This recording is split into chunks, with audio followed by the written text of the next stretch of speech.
Yo, it's ODB from OLP. This is issue 180 of Mini Truckin Magazine, December 2006. We're about to wrap up another year. Mr. Scrape Kustomz, the crew there, they went off on these two amazing SUVs. You have the S10 Blazer and the Nissan Frontier, or Nissan Xterra. The table of contents mentions this was the first body-dropped Xterra. It's the 19th cover with multiple trucks on it so far. It's Brandon Burrell's second Mini Truckin Magazine cover credit. The first was, of course, Brandt and Shelly's Frontier. Nick Crouch does the artwork on the cover. The table of contents shows the full cover image with none of the graphics, of course. That also plays into the pull-out poster, which we'll see on page 66. On the cover, it says 28 pages of wild feature trucks. This ironically ties into the fact that it's the biggest issue ever at 132 pages. Only 5 total issues had that many pages. So with this being said, we do have Trail Mix, which is featured in here. And you can see here SUVs of today. That's a write-up. And then you got this really cool, iconic cover. What's awesome about it as well is if you get a chance, listen to Brandon Burrell's podcast. Shout out to the big homie. Brandon talks to Brian McCormick, and they talk about same thing. We had a similar conversation when Brian was on our show, but, you know, from a photographer, Brandon, to Brian McCormick, you know, Brian had these epic shoots with, you know, this kind of water effect, and it looks really good. So no doubt that was probably a tip of the cap from Brandon to Brian McCormick, one of the OGs. Explicit Kustomz, or Explicit Creations, is the club, so we'll get to that. And again, shout out to Brandon Burrell for shooting this cover. Again, his second credited cover. What we're going to do is we're going to get going. Again, this issue is jam-packed. I would ask if you can, stay with us to the end. Add it to your watch later if you need to. And here's a Grant Kustomz ad. Okay, so you got the table of contents here. Boom, right across the top.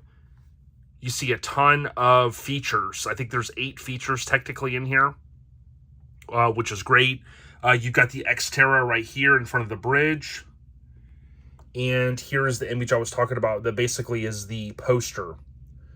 Now, of course, when it says Nick Crouch, Nick had a great relationship. He's chimed in before. He's been on the podcast.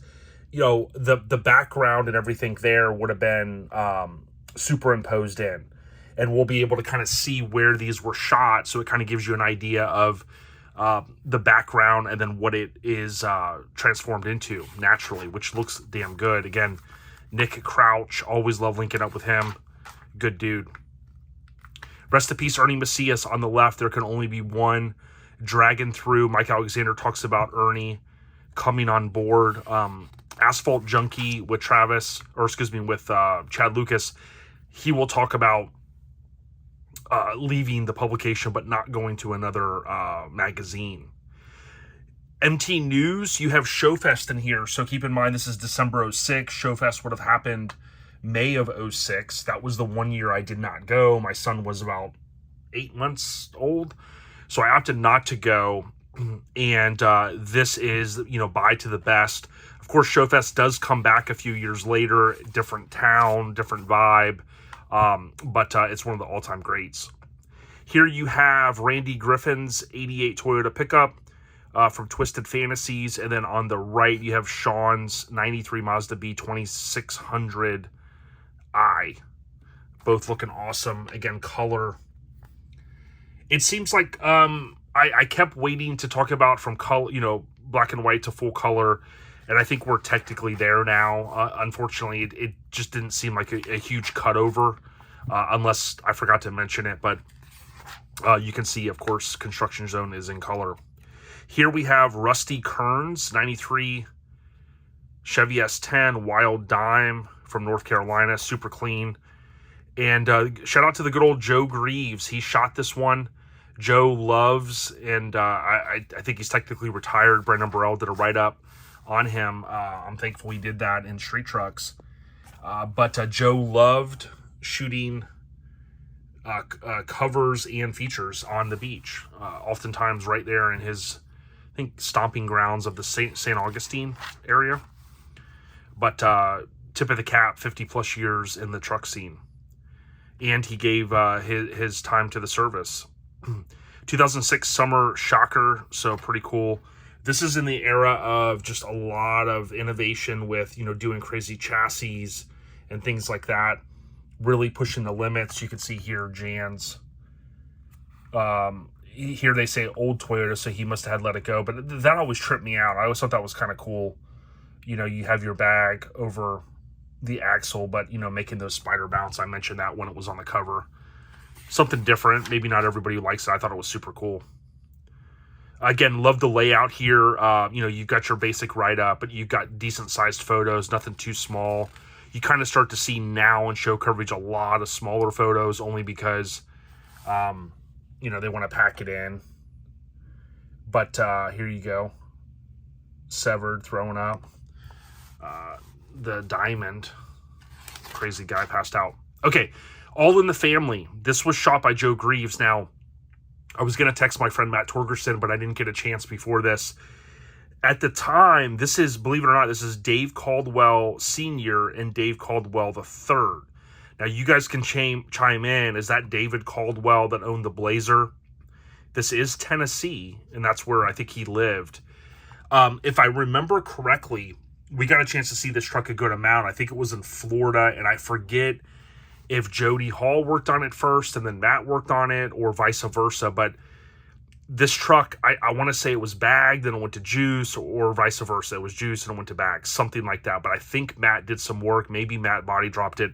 I briefly looked at this one because I wanted to say it right, and I don't think it mentioned it. And that would happen a lot, right? Because if you acquire a truck, or maybe you don't know the history on it, I mean, that just happens. But super cool. Anyways, Rangers, these step sides look freaking awesome to me.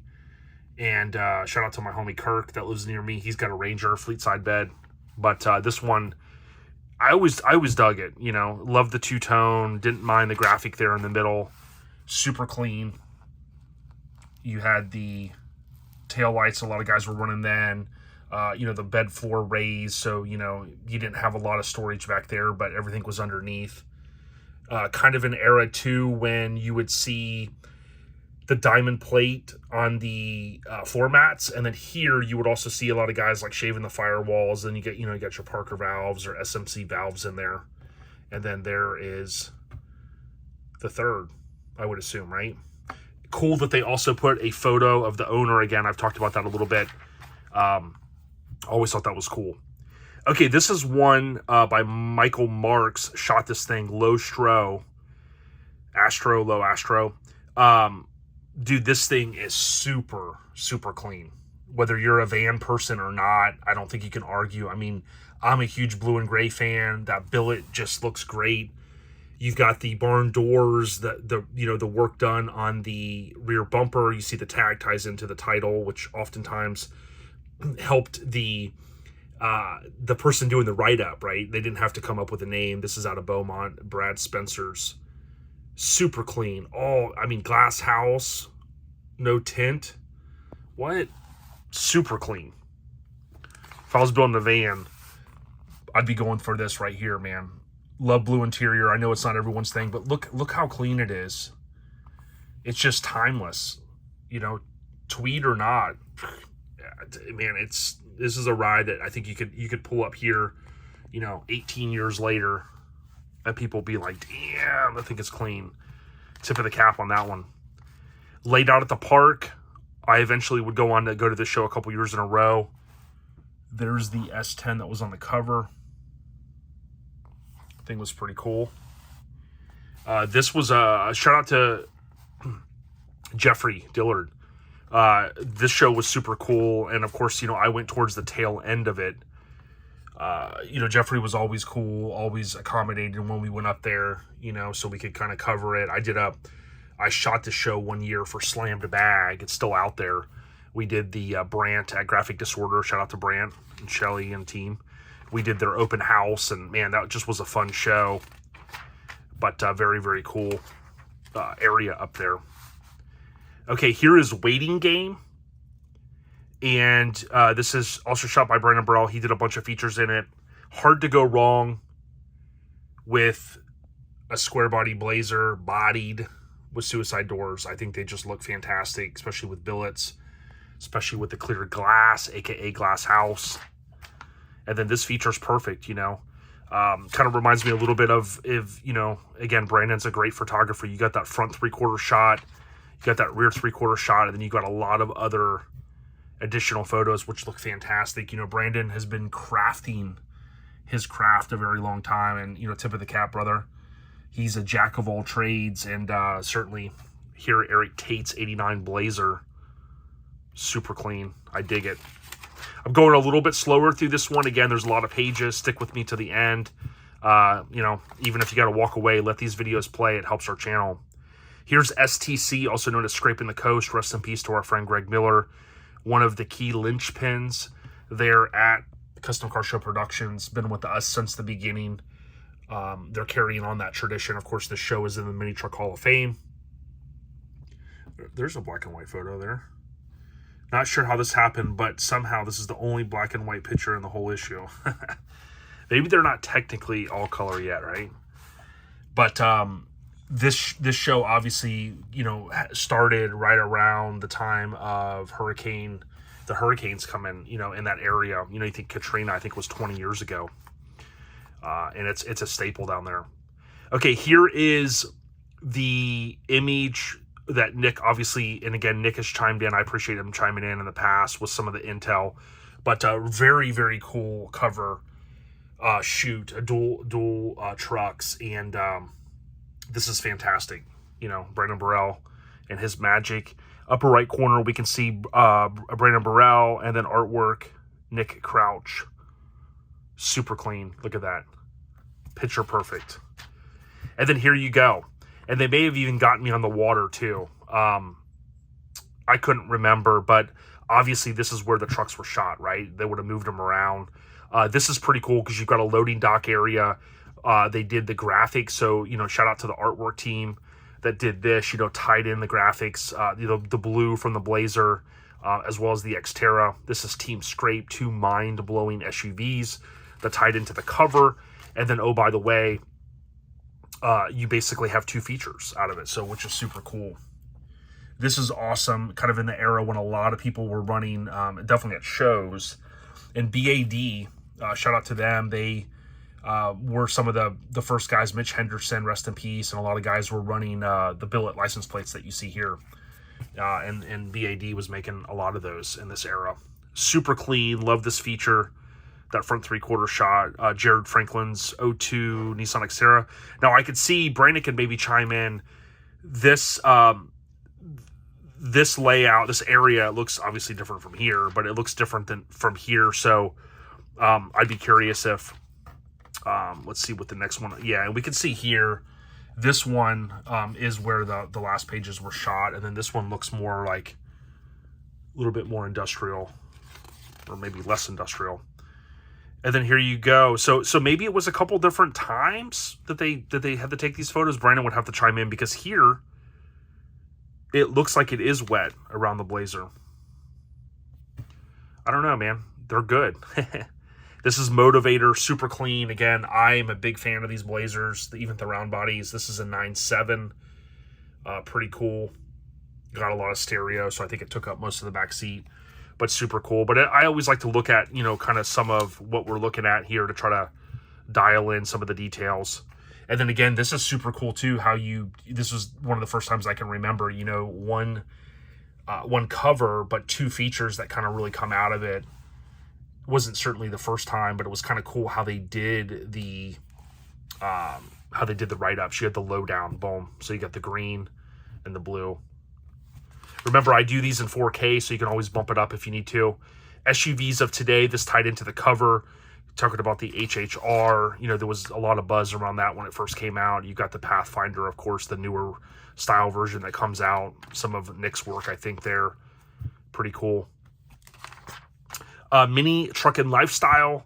Always a lot of cool little stuff in here. What I would say is this truck is awesome. This rendering is awesome. And also, the Xterra. So graphic disorder back when they were doing renderings. Pretty cool stuff there. Mr. Scrape Kustomz, and that pretty awesome. You're on the cover. You're on the centerfold. You have a full feature, and your rendering is in the issue. Pretty awesome. We're going to keep on keeping on here. Here's Mr. Scrape Kustomz. These guys have done a lot of cool stuff over the years, and tip of the cap to them. This was by Brandon Burrell and Mike Alexander. Brandon did the photos for it, which is super cool. And it kind of just really gives you some insight to everything they have going on. There's the cover truck right there.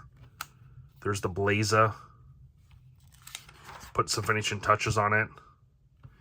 And this was always cool to see the different showrooms, right? With the plaques and whatever they got going on, the magazines. I definitely appreciate all you guys watching these videos. It's really appreciated. Remember, we are your mini trucking headquarters. There's the 720 I recently got. Opened it up on one of the podcast episodes. But here you go. I took this photo at the top. You're going to see there, November 28th, 2003. I took a photo of street trucks. And this is Trail Mix. So that was 2003. The issue that we're looking at here is 2006. So it would usually take a few years, right, from rendering to reality for a lot of these different builds. But this has always been something that I thought was super cool. It's another reason why I really dug the Envoy front end, which ended up going on my truck. I thought it looked really cool. And you can see here, they did not opt to do that, which is typical, right? You don't always end up with the same exact things as a rendering. Brandon Burrell, a very cool, unique shoot here. I love that they did it on top of a parking garage that he did. You got that low 3/4 kind of up-facing photo of Trail Mix. Super clean. Check this out. But it also had suicide doors. Has suicide doors. So, you know, a lot of us are fans of the Blazers. And, you know, you look at... And here's where I'm messing up here, right? So I know some of you guys are probably screaming at the screen. Okay, the year is not in here, and that sometimes would happen, right? If it gets left out, I don't think it was in the write-up either. This was an Envoy. That's where I'm messing up. So this was a lot of work. You know, to do the front end swap, which I think is super cool. So this would have been in the early stages of it. This was, hey, let's do a full build. Let's do a front end swap. So again, tip of the cap. Thing is super clean. You got suicide doors. You know, again, many of us love those Blazers and Envoys from this era. This thing was really different. It wasn't an era when a lot of guys are running these bigger screens and stuff. You don't see this as much. I think like iPads kind of killed some of that because, you know, before, you know, you'd want to have like sit at a show, watch a screen, play a video, that type of thing. But super clean. I think even the engine bay looks good for a newer style vehicle. You know, these things weren't always easy to make look cool. The center console looks pretty awesome. Again, it's a floor shift, but you've got your air management set up here. Suicide doors and Trail Mix. You got the tail lights. I mean, this thing is full custom. So again, my apologies. I started to say about the front end swap, and I was like, hold on. What am I talking about? I have an Envoy front end on my truck. They went above and beyond on this thing. This is Ron HECHT. And boom, they got a photo of him right there. So tip of the cap. I don't know if he still owns it, but you could see from that photo that I took in 2003, over 20 years ago, in my Apple Photos, of course. I've always been a fan of this thing. Even from the rendering, I was like, dude, this is cool. So tip of the cap. 13th annual Slam session. So you got your write-up here. You got some good-sized photos. We're going to keep on keeping on. Shout out to Dan Gilliland. Love saying that name, Dan. The big homie from the San Diego area, always keeping me motivated, saying, yo, let's finish these things up, man. You're on the home stretch. Here's Hot Rods of today. Mike Alexander did the write-up, but Ernie, rest in peace, and Mike did the photos. This, I could tell immediately from the building, this was Bio Kustomz. And, of course, it does say that in here. This was just kind of reinforcing, like, of this era. You know, you had everybody kind of going, hey, I want to build these cool chassis. And, you know, that story ties into all of this work that's often covered up that you never get to see. This become a staple, really. Of course, you know, hot rodders were doing chassis. I get it, the Art Morrison stuff. But I really do think that if you really look back, mini truckers, you know, many of the mini truckers morphed into the full-size stuff, right? Like Big Mike's truck on the first cover of Street Trucks. You know, you look at the details and all of these chassis and stuff, and there's no doubt in my mind, mini truckers played a huge part in kind of really pushing all that forward. Texas Heat Wave, look at this. We got Anthony's Isuzu Pup. Was definitely the talk of the show.